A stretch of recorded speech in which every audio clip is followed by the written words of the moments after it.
This PowerPoint is on potential energy. So potential energy in general is the energy that's stored due to an object's distance from whatever's causing a force. So specifically for gravitational potential energy, gravity is being caused by Earth. So this is energy that's stored due to an object's distance from the center of the Earth.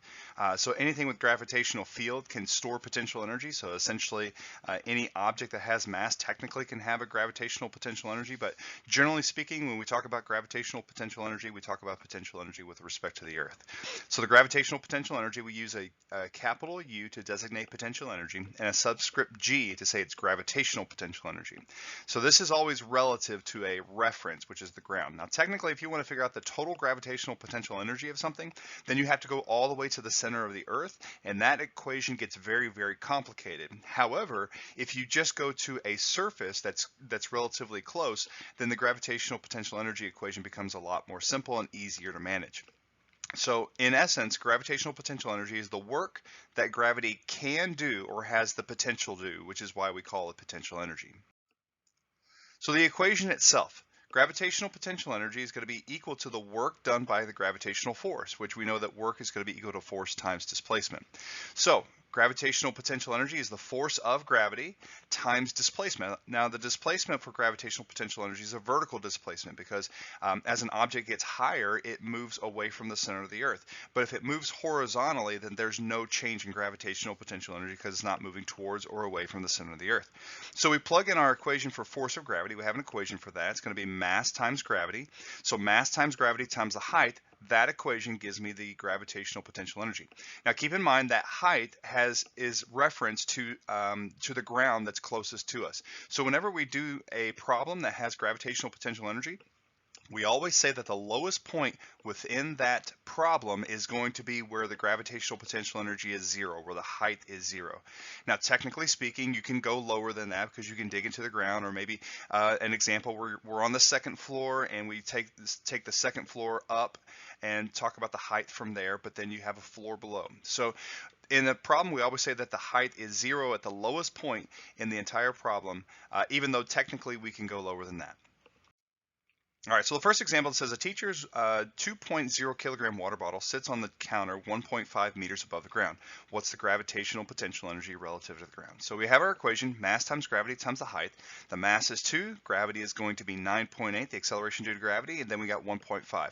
Now notice something about the acceleration due to gravity. We use a positive 9.8. Now ordinarily when we use acceleration due to gravity, we say it's negative because it's downward.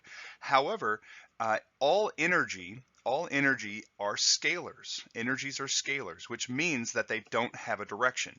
So I don't use that negative in there because that negative implies a direction for the acceleration due to gravity. So we keep a positive because gravitational potential energy is always going to be positive due to the fact that it doesn't have a direction.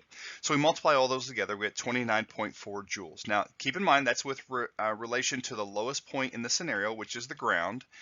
However, we technically have more gravitational potential energy relative to the center of the Earth, but we're trying to keep the equation simple, so we just say it's going to be relative to the ground.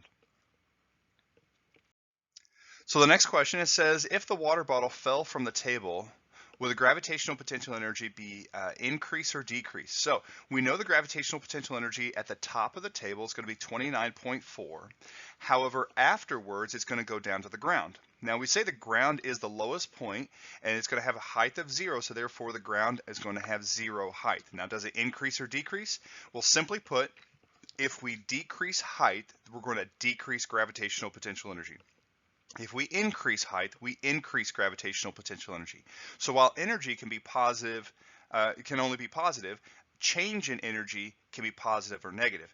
Now in this instance, because 29.4 joules is the gravitational potential energy we start with, and when we fall we end with 0, then that means the gravitational potential energy is going to decrease because the height decreases.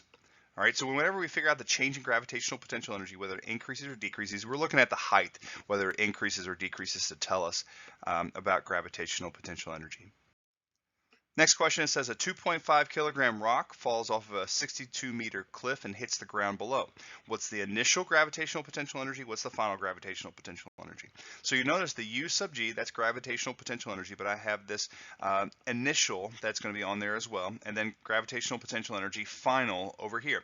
So we do the equation for the initial and for the final. Now the initial has an initial height of 62 meters, so we'll go ahead and plug that in. 2.5, which is the mass of the rock, times 9.8 times 62, that gives us 1,519. For the final, we have zero height, therefore we have zero gravitational potential energy.